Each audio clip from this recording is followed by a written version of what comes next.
बारिश का मौसम आने वाला था, इसलिए जंगल के सभी जानवर खाना इकट्ठा करने में लगे हुए थे। हर जानवर बहुत सारा खाना जमा करना चाहता था ताकि बारिश आने पर उन्हें खाने की कोई दिक्कत न हो और इकट्ठा किए हुए खाने से ही उनका काम चलता रहे। लेकिन उसी जंगल में एक ऐसा जानवर भी था जिसे अपने भविष्य की जरा भी चिंता नहीं थी। वह पूरी तरह अपने आज पर ही निर्भर था। अरे राजू भैया, सारे जंगल के जानवर खाना इकट्ठा करने में लगे हैं। तुम भी अपने आने वाले भविष्य के लिए चिंतित हो जाओ और खाना इकट्ठा कर लो। अरे बकरी रानी, तुम क्यों भविष्य की चिंता करती हो? जो कुछ है बस आज है, कल का क्या पता हमारे साथ क्या हो जाए। मान लो तुम्हारी बात मानकर मैं भोजन इकट्ठा कर भी लूं और कल मेरे साथ कुछ अनहोनी हो जाए तो मेरी सारी मेहनत बेकार चली जाएगी। इससे अच्छा है जितना मिले उतने में ही खुश रहो। भंडार करने की कोई आवश्यकता नहीं है। देखो राजू, तुम मेरे अच्छे दोस्त हो, इसलिए मैं तुम्हें तुम्हारे आने वाले कल के लिए सचेत कर रही हूँ। जब बारिश और उसके बाद सर्दियों का मौसम आएगा तो जंगल में चारों तरफ बर्फ पड़ने लगेगी। तब खाने की बहुत दिक्कत होगी। तब तुम क्या करोगे? कहाँ से खाना खाओगे? अरे तब का तब देखा जाएगा बकरी रानी। मैं कल में विश्वास नहीं करता। जो कुछ है आज है। तुम भी मेरी बात मानो और तुम भी अपनी भविष्य के लिए चिंतित न होकर मेरी तरह वर्तमान में जियो। अरे राजू भैया, तुम्हें समझाना ही बेकार है। तुम्हें समझाने के चक्कर में मैंने अपना कीमती समय खो दिया। जितना समय मैंने तुमसे मगजमारी की, उतने में मैं और खाना इकट्ठा कर लेती। अरे बकरी रानी, तुम्हारे पास इतना टाइम भी नहीं है कि अपने दोस्त के लिए थोड़ा सा निकाल सको। तुमने मुझे थोड़ी देर बाद क्या कर ली? तुम इसको मगजमारी कह रही हो। नहीं गधे भाई, मेरा कहने का वो मतलब नहीं था। मैं तो तुम्हारे भविष्य के लिए तुम्हें चिंतित कर रही थी, पर तुम मेरी बात को याद रखना। जब जंगल में तेज बारिश के बाद भयानक सर्दी आएगी, तब सारा जंगल बर्फ से ढंका रहेगा। उस समय तुमको खाने की बहुत दिक्कत होगी, इसलिए मेरी बात मान लो और खाना इकट्ठा कर लो। लेकिन बकरी की बातों का राजू पर कोई असर नहीं हुआ।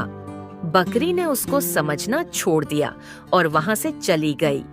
और गधा पूरे दिन खाता पीता रहता था और खा पीकर पेड़ों की छांव में आराम करता था।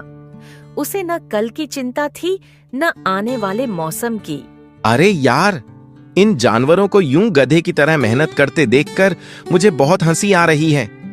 मैं गधा होकर भी इतना काम नहीं करता और ये सब बिना गधे हुए भी सारा दिन काम में लगे रहते हैं। कौन समझाए मूर्खों को कि दिन में थोड़ा बहुत आराम भी करना चाहिए।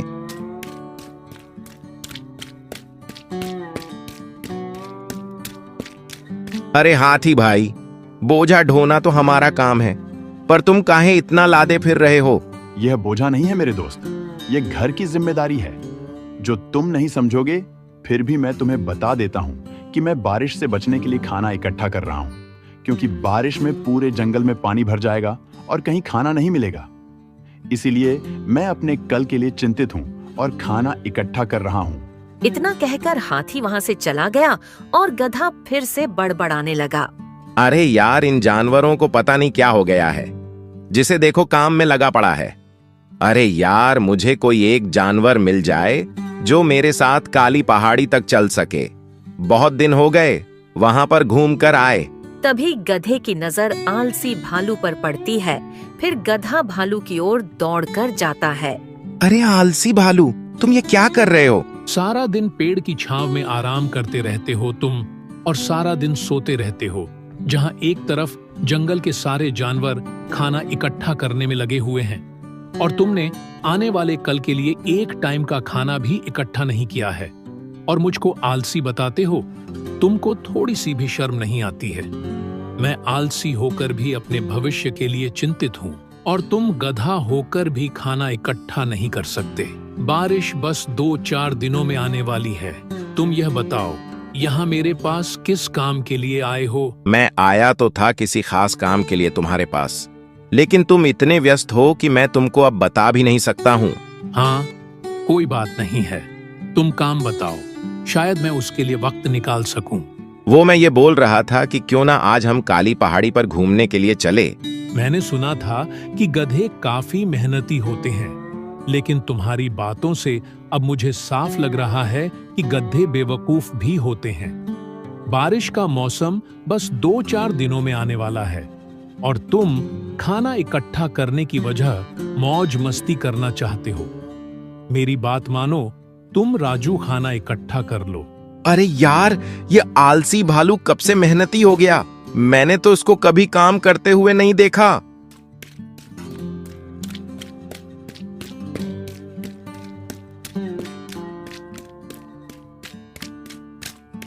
तभी उसकी नजर वहां पर बैठे हुई बकरी पर पड़ती है। अरे बकरी रानी, तुम यहाँ पर क्यों बैठी हो? अगर तुमको बैठना ही है तो पेड़ की छांव में बैठ जाओ।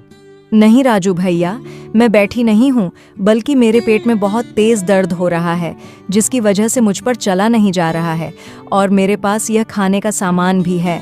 अगर तुम इसको मेरे घर तक पहुँचा दो तो तुम्हारी बहुत मेहरबानी होगी। अरे बकरी रानी, इसमें मेहरबानी की क्या बात है? तुम तो मेरे खास दोस्त हो और मैं तुम्हारे लिए इतना तो कर ही सकता हूँ। चलो, मैं तुम्हारे इस खाने को लेकर तुम्हारे घर छोड़ आता हूँ। और गधा खाने को लेकर बकरी के घर तक छोड़ आता है। तुम्हारा बहुत धन्यवाद राजू भैया, तुम मेरी एक बात मानो। राजू, तुम मेरे अच्छे दोस्त हो, इसलिए मैं तुमको बार बार बोल रही हूँ। तुम अपने लिए खाना इकट्ठा नहीं कर सकते तो कम से कम अपने लिए एक घर ही बना लो जो तुमको तेज बारिश और सर्दियों से बचा सकेगा। मैं तुमको देखकर बहुत ज्यादा चिंतित हो जाती हूँ। तुम्हारे पास तो घर भी नहीं है। कोई बात नहीं है, मेरे पास घर नहीं है तो क्या हुआ? जंगल में काफी पेड़ पौधे हैं। मैं किसी भी पेड़ के नीचे बैठकर बारिश से आसानी से बच जाऊंगा। तुम मेरी फिक्र मत करो। तुम अच्छे से रहना और कोई भी जरूरत हो तो मुझे बता देना, मैं तुम्हारी मदद कर दूंगा। और गधा इतना बोलकर वहाँ से आगे की ओर चला गया। और फिर बारिश का मौसम भी आ गया और जंगल में तेज बारिश होने लगी। वह जंगल की पहली बारिश थी, तो सभी जानवर जंगल की पहली बारिश का आनंद उठने लगे। लेकिन बारिश अब रुकने का नाम नहीं ले रही थी। फिर सभी जानवर अपने अपने घरों में चले गए। राजू गधा अब अकेला रह गया था। वह भी एक पेड़ के नीचे जाकर बैठ जाता है। अरे यार, ये बारिश अब रुकने का नाम क्यों नहीं ले रही है? सारा दिन निकल गया, फिर भी ये बारिश बंद क्यों नहीं हो रही है? गधा पेड़ के नीचे बैठकर बारिश में भीगने के कारण ठाठुर रहा था, तो वहीं दूसरी तरफ सभी जानवर अपने घरों में आराम से बैठे थे। उन पर ना बारिश का असर हो रहा था और ना ही ठंड का। उनके पास खाने का पूरा भंडार था। बारिश अब रुकने का नाम नहीं ले रही थी। गधे को अब भूख भी लगने लगी थी। अरे यार, पूरे 2 दिन हो गए, ये बारिश बंद क्यों नहीं हो रही है? अगर ऐसे ही बारिश पड़ती रही तो मैं भूख से मर जाऊंगा। मैंने तो 2 दिन से कुछ भी नहीं खाया है। पेड़ के नीचे बैठे राजू पर बहुत तेज बारिश पड़ने लगी थी। पेड़ भी अब उसको बारिश से नहीं बचा पा रहा था। राजू ने बारिश से बचने के लिए कुछ और जुगाड़ लगाया, लेकिन वह भी तेज बारिश और हवाओं के कारण उड़ गया। अब राजू की हिम्मत जवाब दे गई और वह बहुत कमजोर हो गया था। अब उसके शरीर में इतना दम नहीं था कि वह बारिश को अब और सहन कर सके। फिर उसने थोड़ी हिम्मत जुटाई और जंगल के जानवरों से मदद मांगने गया। भालू, क्या तुम इस तेज बारिश में मेरी कुछ मदद नहीं करोगे क्या? मैं इस बारिश में तुम्हारी क्या मदद कर सकता हूँ, बताओ। तुम मुझे अपने घर में थोड़े दिनों के लिए रहने दो। जब बारिश खत्म हो जाएगी तो मैं नया घर बना लूंगा। अच्छा, तुम बारिश के मौसम में नया घर बनाओगे? अरे भाई, मौसम के हिसाब से घर बनते हैं। तुम बारिश के मौसम में कैसे घर बना लोगे? जब गर्मी थी तो तुमसे घर नहीं बना और अब तुम बारिश में घर बनाओगे। इतने मेहनती कब से हो गए? वैसे मैं तुमको बता दूं, मेरा घर इतना बड़ा नहीं है कि इसमें 2 रह सके। एक तरफ तो मेरे खाने का भंडार रखा हुआ है और दूसरी तरफ मेरा बेडरूम है जहां पर मैं सोता हूं, इसलिए इसमें 2 नहीं रह सकते। तुम कहीं और अपना आसार देख लो। भालू ने उस गधे की कुछ भी मदद नहीं की। फिर गधे ने हाथी से जाकर मदद मांगी।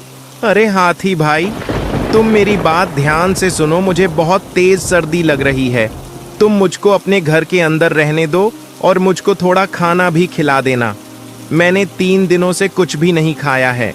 अरे भाई, तुमको तो पता है मेरा शरीर कितना बड़ा है और मेरा घर कितना छोटा है। इसमें मैं ही बड़ी मुश्किल से रह पाता हूँ। मैं तुमको इस घर में कैसे रख सकता हूँ? इसमें मेरे लिए ही जगह नहीं है, इसलिए तुम अपनी मदद किसी और से मांगो। हाथी ने भी उसे आलसी गधे की कुछ भी मदद नहीं की। तेज बारिश और ठंड की वजह से गधे की हालत बहुत कमजोर होती जा रही थी। अब उसके पास आखिरी उम्मीद थी, वो थी उसकी दोस्त बकरी, और वह बकरी से मदद मांगने के लिए गया। अरे बकरी रानी, बहुत तेज बारिश हो रही है, तुम मेरी थोड़ी सी मदद कर दो। तुम मुझको अपने घर के अंदर आने दो और जब बारिश खत्म हो जाएगी तो फिर मैं चला जाऊंगा। राजू भैया, तुमको तो पता ही है अभी अभी बारिश शुरू हुई है। अब बारिश इतनी जल्दी खत्म होने वाली नहीं है। तो क्या तुम भी मेरी मदद नहीं करोगी? मेरा मन तो नहीं चाह रहा कि तुम जैसे आलसी की मदद कर दूं। मैंने तुमको कितना समझाया था कि बारिश का मौसम आने वाला है, अपने लिए घर बना लो, खाना इकट्ठा कर लो, पर तुमने मेरी बात पर बिल्कुल ध्यान नहीं दिया।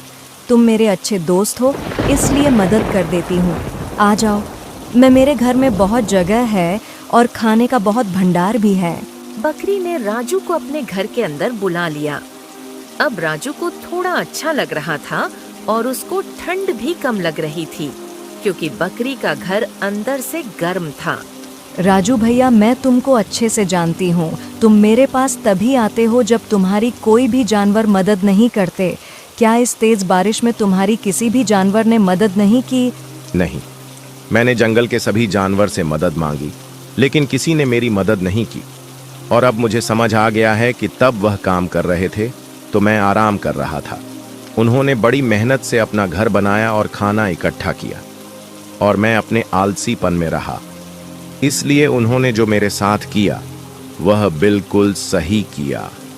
अब से मैं भी अपने लिए नया घर बनाऊंगा और बारिश के लिए खाना इकट्ठा भी कर लिया करूंगा। गधे की बातों से बकरी को बहुत सुकून मिला। और तब तुम अपना नया घर बनाओगे तो मैं भी उसमें मदद कर दिया करूंगी। इसलिए तो राजू भैया बुजुर्ग लोग कह कर गए हैं कि हमको आने वाले कल के लिए आज से ही तैयार रहना चाहिए।